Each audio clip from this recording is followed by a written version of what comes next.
Welcome to the Unstoppable Freedom Podcast. I'm Jimmy Page. Today's episode is part 2 with Clay Martin as we continue the conversation about self-defense and the importance of community connections. Here we go. Yeah, don't go into the bunker. Instead, you're going to have to create and contribute. And I think this idea of community is probably the most important thing that we're learning. And I think there are some natural occurring communities like the church community. I think of the faith community that I'm part of. My gosh, the network of people in our town around the churches is by the tens of thousands. Right. So you kind of already have some built-in structures where you can go where you share the same values and you can, coordinate some of your efforts in order to really thrive through this stuff. Well, the churches are one of the most valuable communities in this country, and here's why. So the forces, the enemy forces, if you will, basically took over educational institutions, government institutions, all this stuff. And they've been doing it for 50 years. They've infiltrated, spread, and destroyed. Yep. And so like 10 years ago, it almost looked like they fell in on ready-made infrastructure. They kind of did. The only thing that we have that's really organized to combat that is the church structure. That's it. And if you could organize those churches in that way, well, we would have a bulwark. It has to be done first. And isn't that interesting that in the First Amendment, we talk about religion, we talk about speech, we talk about assembly, all those things. It's the first and greatest, and I think it will end up being one of those liberties that ends up sustaining us and allows us to come back after all this craziness happens. Right. No, it makes total sense. It makes absolute sense. Well, I remember in the earliest days of my conversations with my wife, who's amazing. She's an amazing leader in person. She survived cancer, and now she has an organization that helps other people survive and thrive. So it's amazing. But we used to have these conversations about having firearms in the house, and I remember, a lot of people are afraid of it. A lot of people didn't grow up with it. They're afraid of it. They don't believe that guns can be handled safely. They view it as something that's really, really dangerous, which of course it is, but it's not so dangerous when you know how to handle it. And that's one of of course, it's always lethal. There is that potential. It's like when I had motorcycles, we always used to say, hey, ride scared. You should have a little bit of fear as you're riding so that you don't do something stupid that ends up catastrophic. The same is true with a gun if you know how to handle it. Well, we had these conversations. I believed that I had a duty to be able to defend my family against the worst that could come against us. And as soon as I said that, my wife was like, I understand that. If someone comes in with more firepower than we have, and I can't protect my wife or my kids, that's a problem, right? That is a problem. What do you tell somebody that's afraid of guns or having them in their house? A lot of times, and this is going to sound maybe sexist, but a lot of times women are more afraid because guys naturally grow up around guns. What do you tell somebody who's afraid of that? Well, and this goes back to this conversation has gotten a lot easier in the last 2 years than it was before. Prior to that, you're like, I got nothing for you. Now it's kind of self-evident. But you're right. I mean, and I get it. I really get that it's a scary thing, and it should be. Just like you said, you dress for the crash, not for the ride. Yes. But, I mean, your kitchen knives are scary too. I mean, they can do just as much damage, and you learn how to use those. Your car can be just as dangerous. I mean, if you gave a caveman a car, like, it would be terrifying. He'd crash it or kill himself in the first 5 minutes. That's true. You just have to treat a gun the same way. Yes, they are dangerous. Yeah.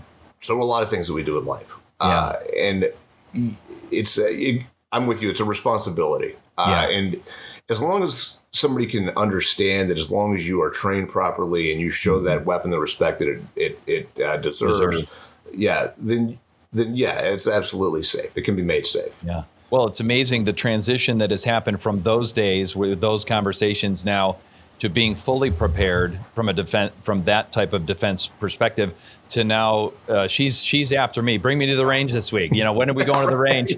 My daughter is proficient, like all my sons are. My daughter is proficient. Her favorite, I don't know if I should say this, but her favorite gun is my SIG 45. She loves it. Nice. I'm like, oh my gosh, we've created a monster. But what I love about that is they all can handle the gun in a safe manner. They can make a dangerous gun safe. They can disarm it. They can verify that. And they know how to secure it in the home. So I think there's some really great things about that. Well, and it goes back to a lot of it is training. And, a lot of this, I think, is easier to accept depending on where you grew up in the country. Like in my family, we got rifles at 11. That was when you got like your rifle and you kept it in your bedroom and, there's some bullets and you were expected to do so safely. Yeah. And that's fairly common for swaths of the country. There's a lot where it's not, though. I mean, there's a lot anymore where it's not. But as long as you've done the correct thing, somebody has a maturity of mind to be able to handle it. Yeah, that's absolutely the way. Yeah, and it's funny because I remember the first days with my daughter, taking her to the range, and for the 20-minute ride to the range, I would review with her all of the safety procedures, all of the things that she needed to focus on, so that I got her in the right mindset when we got there to take it very seriously, and so that she would become proficient faster, and it proved to work. That's awesome. Yeah, that's awesome. Yeah, that's the way to do it. So hey, let's shift gears a little bit to your master checklist for defense. I really want to get to some specifics about the way people can start to think in terms of how do I go from where I am to getting prepared. But before we get into the specifics, I want you to talk a little bit about mindset. You talked about that people need to change their mindset to defense and organization and even how to get prepared. What do you mean by that? Okay, so we've got this problem. I say it from a military perspective of we've actually protected the people of this country too well since like 1941. Yeah, we have done. Our military has been so strong and so capable that we've mostly kept people from having to actually worry about their own defense for that long. Now, there was a period in the 70s where, like, if you lived in New York City or Chicago, like maybe that wasn't true anymore. But people still, since then, have really relied on the police. We do have a great police force in this country, or we did until we defunded it. Yeah.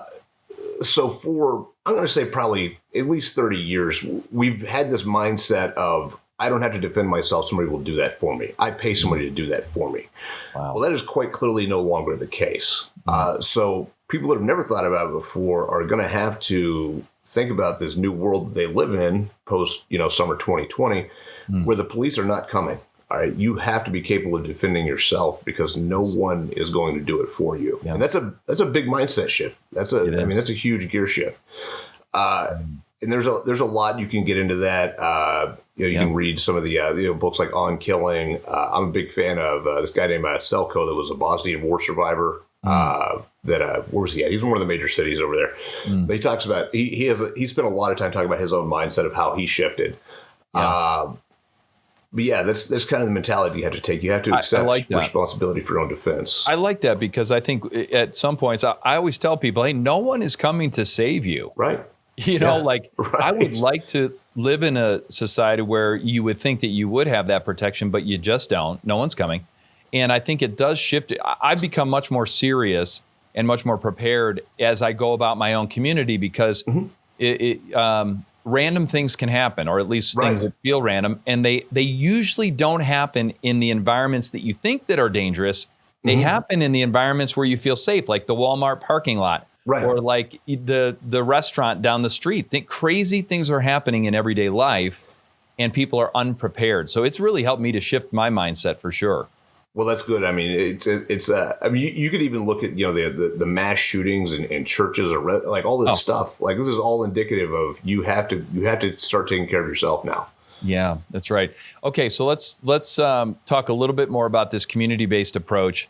I'm going to ask you a couple specific things. One is, how do you find like-minded people in your community who get it without you turning into the fanatic? I mean, anyway. Man, honestly, that is the $1 million question. That is by far the hardest part. It really is. It's extremely difficult. Also, as we pointed out, like that, those people have to be in your community. It can't be an online community. You can't go, have a Twitter feed or some Facebook group or something. It's not a terrible idea to maybe start a Facebook group, but it needs to be closed and only available to local people. I mean, we've got a huge advantage here where I live. We've got a huge Second Amendment foundation that is basically been formed by somebody else, and their whole job is to. I mean, they sit in the legislative offices every day, but that also filters down into making like a very much. We have a monthly meeting here, so I can go to that meeting right now and pick up 10 or 15 people that are already thinking the same way. Fantastic.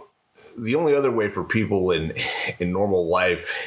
I've been big actually on going to like Brazilian Jiu-Jitsu gyms or your local shooting sports foundation, shooting some matches, that kind of thing. That'll just about always get you into the group of some like-minded people.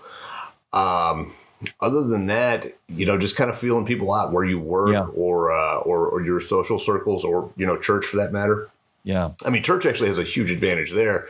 And then if you're tight with the pastor, I mean, there's nothing wrong with asking him to, address it from the pulpit. Like, hey, what are we doing here?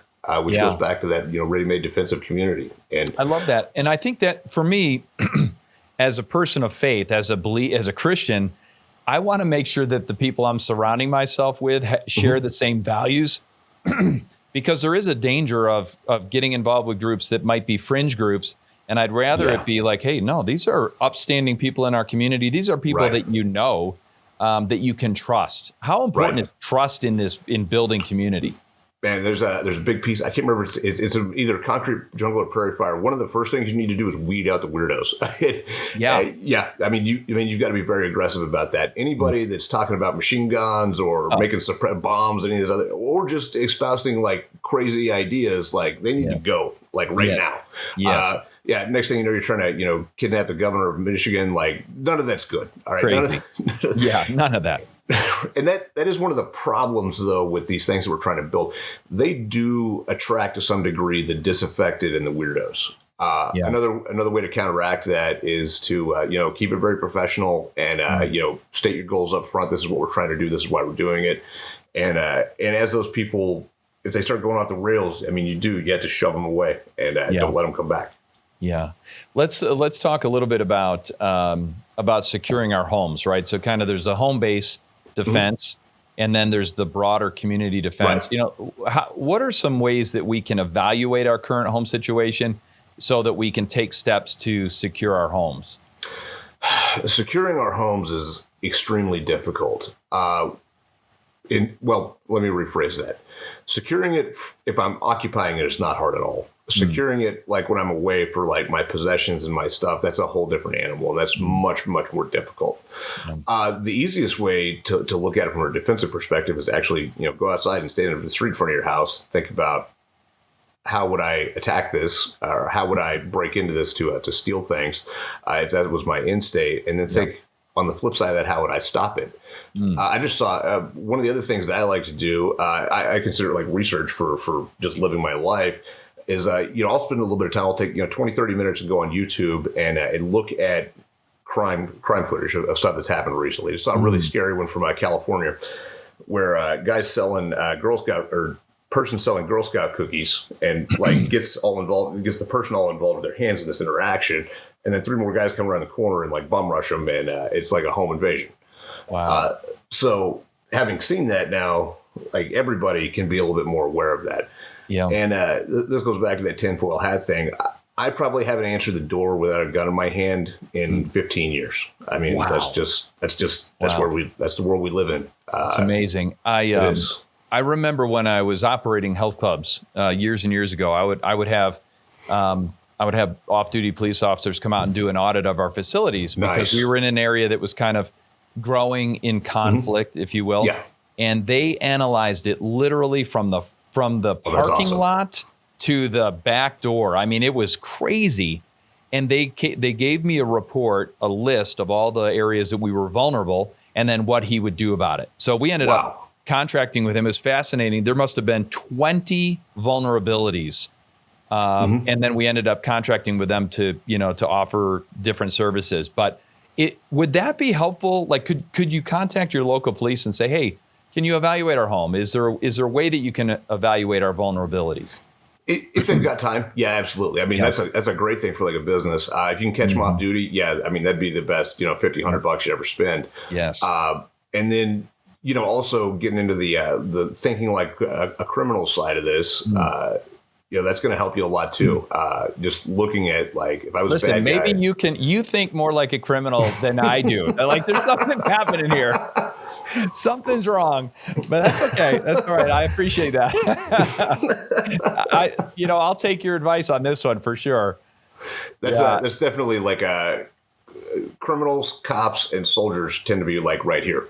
Yeah, because you see things similarly, and what you're trying to do is prevent these altercations, and I love that. So let's talk a little bit about steps and the things that we can do. We don't have to go through all of them, but I'll tell you, on the website, the resources are absolutely phenomenal, and I was really encouraged to see a bunch of the things on there. Tell us about step zero. Step zero. This is right. Step zero is like one of those things you're like, oh my gosh, what? I had no idea. Step zero is where we had to step like all the way back. And this is actually something that's it's become a lot more aware into my mind the last probably 3 or 4 months of there were still a lot of people that like had no idea they were ever going to take care of themselves. And now they want to. And that's okay, man. We're going to help those people out too. A lot of people have actually abandoned like the major cities and stuff. Yeah. So when I think about something like that, I think about like a New Yorker specifically that probably never had like a car in their life. And now they had to get out of and they moved to like small town America. Yeah. And they have no idea what they're doing. And like I said, man, that's fine. We just got to help with that. So step zero for me was go get a hatchet, a roofing hatchet from Home Depot. Because that's a weapon. So hold on. Let's time out. So when I read that, I'm like, dang, I'm unprepared. Like I felt prepared and now I'm unprepared, but it's brilliant. Why something like that? Why a roofing hatchet? Roofing hatchet. It's a club. Every human being knows how to use a club already. It's short, so I can't overswing it and stick it in the roof of my house like I could with a bat or something. It's also psychologically easier for me to use than it is an edged weapon with like a stab. There's a thing you have to overcome to be able to do that. As well as it's not as dangerous. As a gun guy for like 30 years, I had to put myself back in the position of somebody that's never held one. And somebody that's never held one before, they're probably more dangerous to themselves until they've had about 2 weeks of training. So that was why we went all the way back to the club. And that's also the cheapest option I could think of that's effective. I love that. And is it similar to like, using something like a hammer? Something like that? It is. It's a hammer on one side and it's basically a hatchet edge on the other. I recommend Vaughn's Made in America. Yes, I think that's important, baby. Let's go. One of the things about that is, one of the drawbacks is you have to get in proximity to someone, right? And yes, you do. Yep. Which is one of the reasons that I'm always, when I went through my gun safety training classes, et cetera, I remember them saying the rule of 21, right? That if someone's within a 21-foot perimeter of you, they can get to you before you can get your gun and fire. Right. And that was an eye-opener. They demonstrated that in class, how much space someone can cover in 3 seconds. It's like, boom. Oh, it's crazy. Yeah, it's absolutely nuts. Yeah. So there are some drawbacks, but at least you have something that you can defend. Where would you keep something like that in your home? Obviously, you're not going to have it in your garage because it won't be available to you. It's not available. I'd keep it in the nightstand or I'd keep it right by the front door. And again, that was for people that like have absolutely no idea what they're doing. If you've shot a gun like twice in your life, you don't need that step. But if you got nothing, that's something. I think it's helpful. I think it's super helpful. So let's talk about step one. Step one is some kind of non-lethal training. Tell us about that. Yeah. So again, this was for like I've never touched a gun people. I actually recommended they get an airsoft gun first. Yeah. And airsoft guns actually are amazing. The modern ones, I mean, they're crazy. They look just like a real gun. The little slide moves just like a real gun. Yes. The triggers feel very similar. And I recommended that somebody go with that because you can spend in the requisite hours to like basically learn how to handle a firearm with very minimal chance of an accident. I mean, if you shoot yourself from this far away with an airsoft gun, it's going to hurt a lot. Yeah. But it probably is not going to require a trip to the hospital, and it's certainly not going to blow your finger off. Right. And more importantly, it's not going to go through the wall and hit one of the neighbors. So that's kind of an unorthodox step, but that's where I recommend people go to next. Get one of those. I think that's brilliant. I think it's brilliant. And my kids grew up with those. They loved them. I was amazed at how realistic they were. Oh, it's wild, isn't it? I mean, it's like, wow, the orange tip on that's really important so that you can identify that that's not legit, Well, this Blue Tucker's might actually had to tell him this story too. Are you aware that there's a guy, and I can't remember his name. He was a Japanese guy. He'd only ever shot airsoft guns. He came over to the United States, trained for a month on real guns, and then won the Steel Challenge back in 2008. How is this? It's amazing. That tells you something, right? It's amazing. Yeah, it is absolutely amazing. Not a lot of people know that story, but yeah, he beat up all the professionals. Unbelievable. Won this, unbelievable. But there's a lot of value in those airsoft guns, and especially if you've never shot a gun before, and especially if you don't want the expense of the rounds that you're going to put through the ammunition. I mean, it is expensive to practice. I just bought another 5,000 rounds for my own airsoft guns. So I still train on them after all these years. Cheaper than real ammo, right? Cheaper than real ammo. $20 for like 5,000 BBs and like 3 cans of gas. That's amazing. Well, that's something I want to point out too. I've been a professional 3-gunner. I've been, soldier, all this stuff. I still have airsoft guns. I train on them at least once or twice a week. This is really encouraging. I think this is an inexpensive and realistic way to get into this and get some training, get some reps. As far as cost goes, like nothing even comes close. Yeah, it's great. Okay. Step 2 is to get a real gun. Tell us about that. Where would you start with that one? Okay. This one is a little bit controversial. It depends on what you're prepping for. What do you think is going to be the problem? And I say for like 90% of this, that's still going to be street crime first, which means you're going to go to a pistol. Pistols are not great to shoot. They're like probably at least 10 times, if not 20 times harder to shoot than a rifle. But that's the gun that you're always going to have on you. This is the gun you'll be able to carry to the store or out in the street if things get really spicy. And it's good enough for home defense. It's not great for home defense, but it's good enough. Yeah. So that's where you're going to kind of move to a real gun. And like I said, for most people, it's going to be a pistol.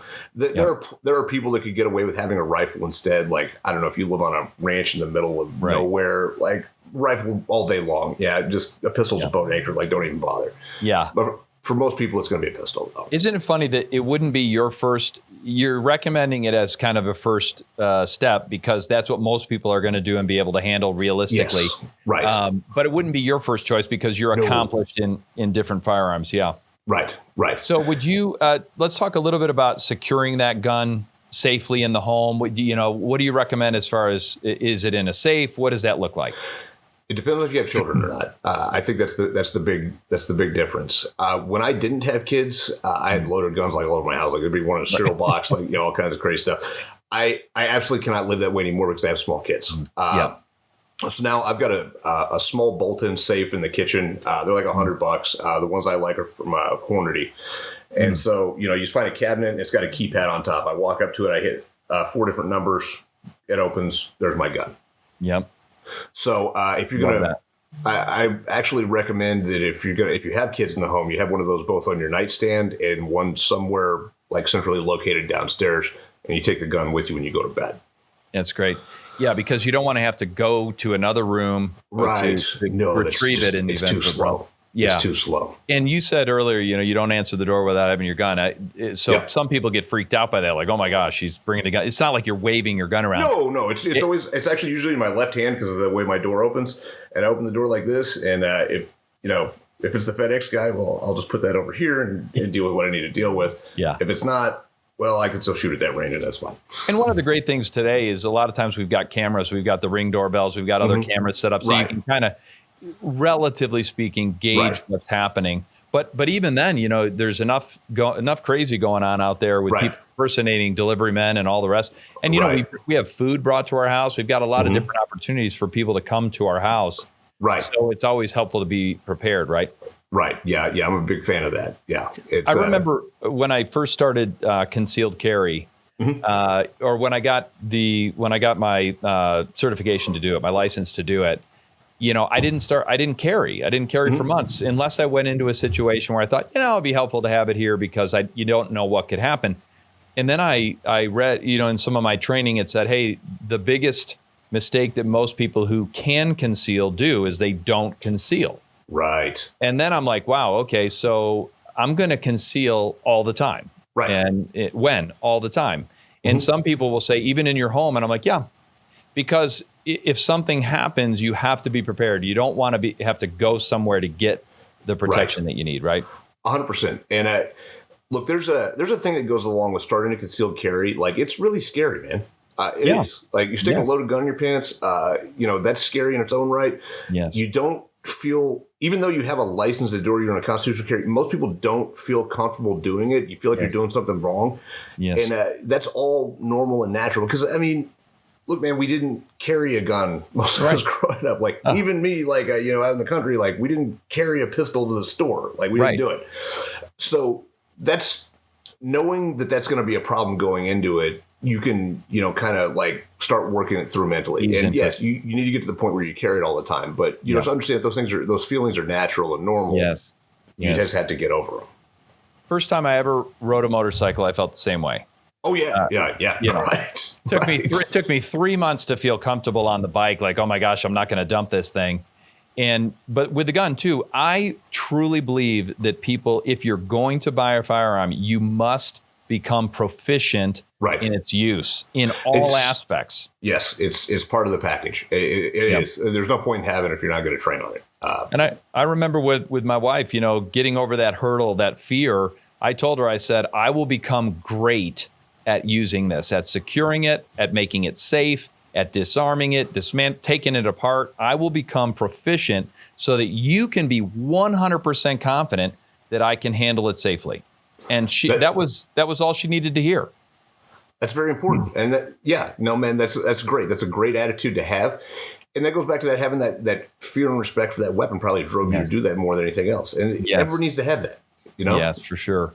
For sure. So and by the way, we're talking about me having it, my wife has a desire to be prepared. Mm-hmm. And so we're talking about, what does that look like? What does that look like for her? Because there are so many bad things that happen to women. Right. Specifically. Oh, man. Yeah. No, I'm 100% with that. It's really scary for women. And we do need to take care of them in that same regard. Yeah. It's funny. I remember, that hadn't been that long. It's been close to that. 15 years ago or so, I went to one of our, contracted hand-to-hand combat guys. And, this guy's like amazing, like 37th degree flight, whatever. And, I was like, hey, man, I'd like to get some stuff for my wife. And he's like, okay, well, send her over. And the first thing that he went to, he's like, from moment one, knife. His philosophy is women cannot fight men. And he's right. This is just one of those things that has to be accepted. I don't care what happens in the Marvel universe right now.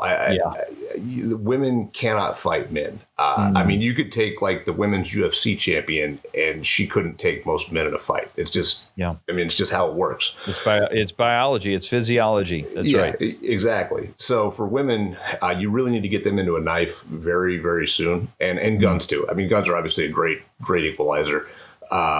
But the knife needs to be there, like step number one. Wow. That's news to me. Like, that is news to me, because I always hope to have distance, but the truth is you don't always have distance. No, you don't. And, not to be totally sexist either, but women actually tend to have, and this is historically backed up by police data and all this other stuff, women tend to have less distance than men do, because even though they shouldn't be, they tend to be more trusting and to some degree less aware.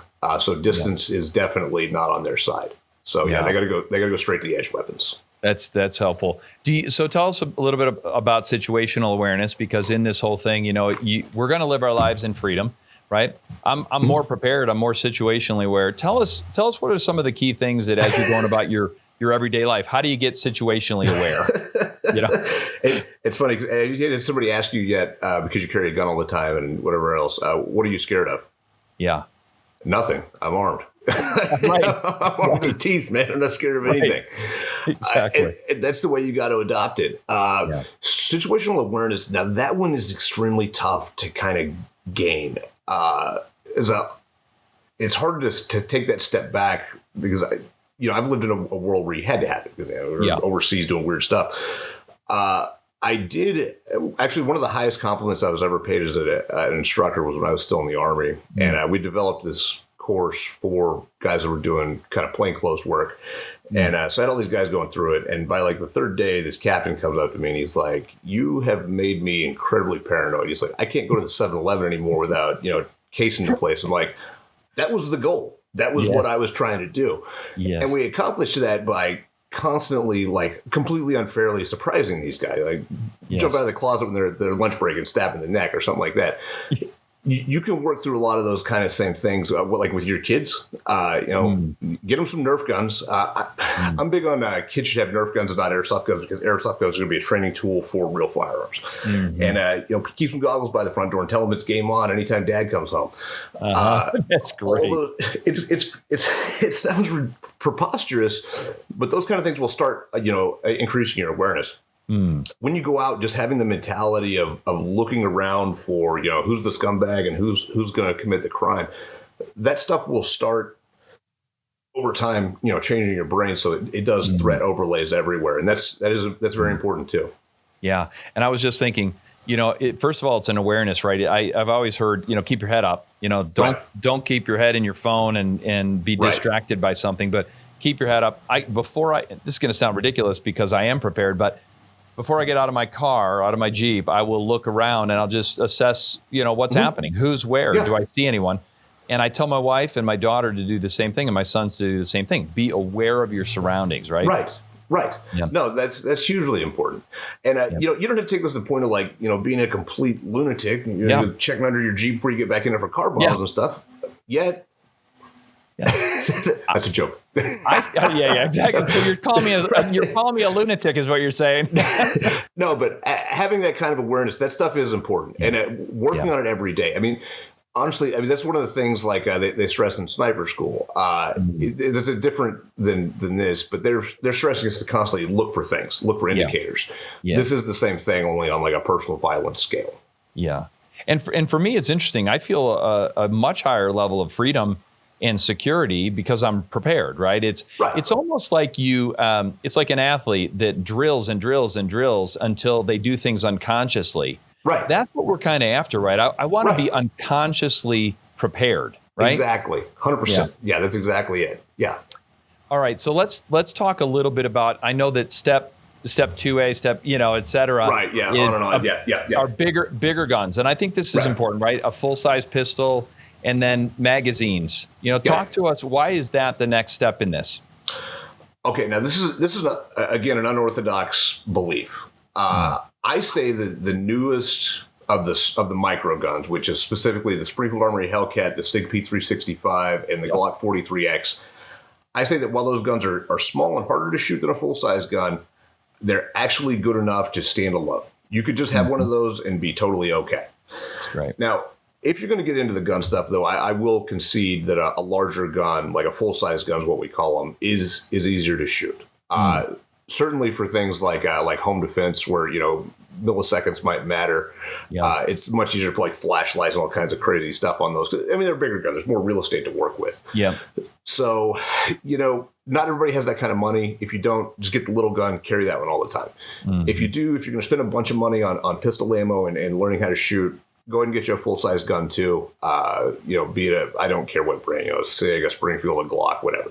Yeah. And then, I'm big on have 10 magazines for it. That's 5 to train with and 5 to keep kind of fresh. It's not uncommon at all to carry like 3 magazines on you. Because a lot of that goes back to people underestimate or overestimate in a big way how lethal handgun rounds are. And the reality is, like, handgun rounds are awful at killing people. I mean, they're atrocious. Yeah. It goes back to doing a little bit of YouTube research. Go look at some police body cam footage. There was one yesterday of a guy taking 2 rounds of 40 cal in the chest, and then he falls down, but only because he thinks he has to. And like 30 seconds pass, and he gets up and just bolts. Unbelievable. It's wild. Yeah, handgun rounds are not very good at putting people down. So it's one of the things that really struck me when you talked about carrying multiple magazines, and that's something that I'm going to reorient now, because all of a sudden you're like, well, I've got 10 rounds or whatever it is. Yeah. And you're like, that might not be enough depending upon the situation you're in. So it very well, right. Yeah. Now, I'm going to say, I believe in like the levels of awareness. I don't carry a reload every day. I don't carry a spare magazine every day. If I'm going somewhere that things might be a little wilder, I will. Most days it's just the one in the gun. But I also live in Mayberry for all intents and purposes. If I lived in Chicago, I'd probably have, soft armor, 3 or 4 magazines, an ankle gun for some reason. Right. It is crazy what, the differences in the environments, right? And so, all right. So I'm going to bring up a topic that everybody gets crazy about because they've been told that these guns are weapons of war. Okay. And my the favorite. AR-15, weapon of war. Can you debunk that myth and tell us what an AR-15, why it's important? An AR-15 is not a weapon of war. It's way better than any of the weapons of war I have. I mean that because our AR-15s are so much better than the government, garbage rifles that we all have. Is that right? Oh my gosh. Oh yeah. Oh man. Oh, so much Come better. on. No. That's man. crazy. I would take any one of my semi-auto AR-15s that I own over my government-issued M4 like twice on Sunday. No Unbelievable. Question. No question. So much more accurate, so much better. Oh my god. It's an insult to call my AR-15 a weapon of war. Like, I'm just trash. Like, it's garbage. That's great. I love it. No, people get upset about that one. The industries also have tried to turn around and defend it. We'll call these a modern sporting rifle, or it has a hunting purpose. Like, no, it doesn't. Like, but I don't care. Yeah. That is the tyranny defender. Yeah, it's a weapon of war. Yeah. That's why I bought it. Yeah. And what I was struck by with the AR-15 is, and I've seen some documentaries of people that were anti-gun that went in, tried a whole bunch of different things from pistols to AR-15s, et cetera, with their wives. And the AR-15 was by far the weapon of choice for women. Oh, yeah. Because oh, man. It's so easy. Yeah. It's accurate. It's easy to handle. They were shocked at how easy it was to operate. Oh, yeah. And, that goes back to like a rifle is like 10 times easier to shoot than a pistol. Like, you give somebody a rifle with a red dot, like even with like no training, they can't miss to about 20 yards. Like, it's great. Yeah, it's fantastic. That's right. Well, and recently I got a CZ Scorpion, which is a pistol. Nice. With the brace. I feel like all of a sudden that became my preferred home defense weapon because it's so easy to handle. Right. Now, I don't hate it. I don't hate it.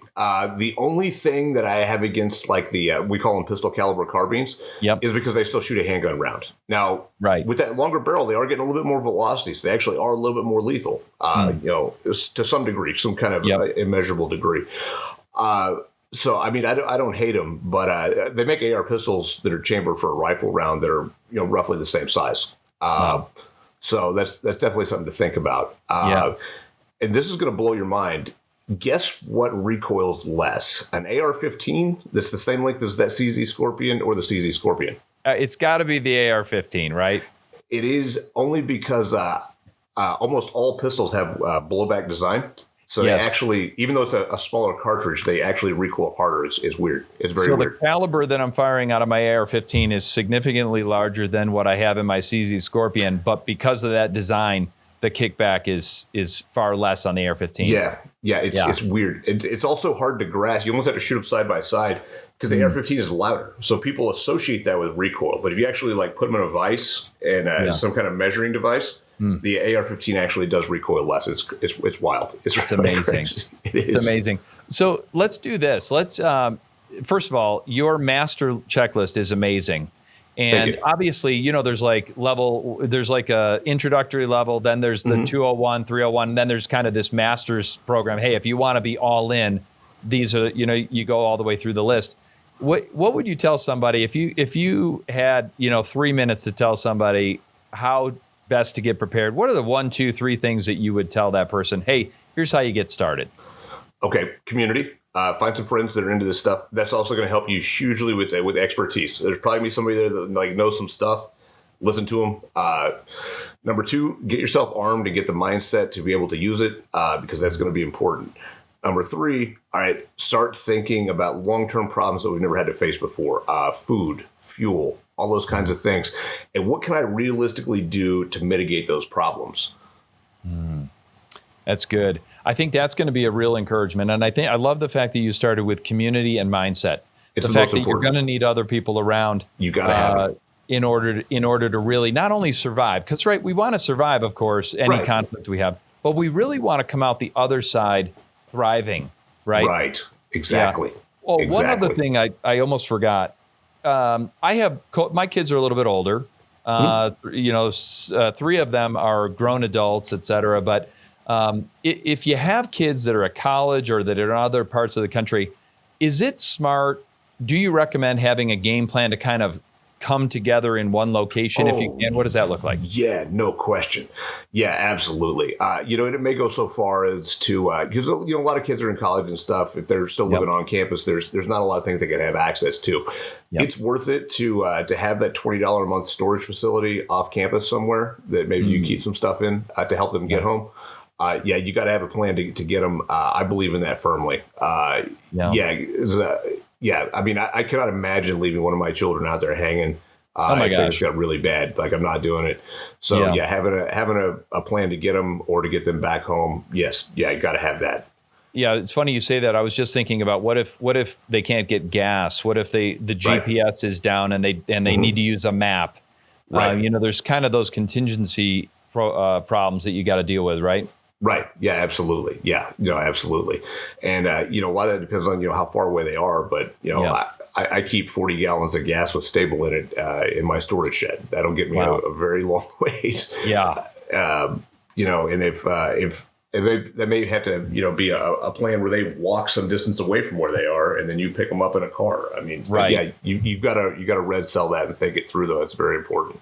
That's good. I think that's helpful. I mean, I think that what I love about what you're doing is you're helping people get prepared for some hard times that may come, that, we can anticipate are relatively likely to come. And here's the other thing is, if they don't, fantastic. Thank God.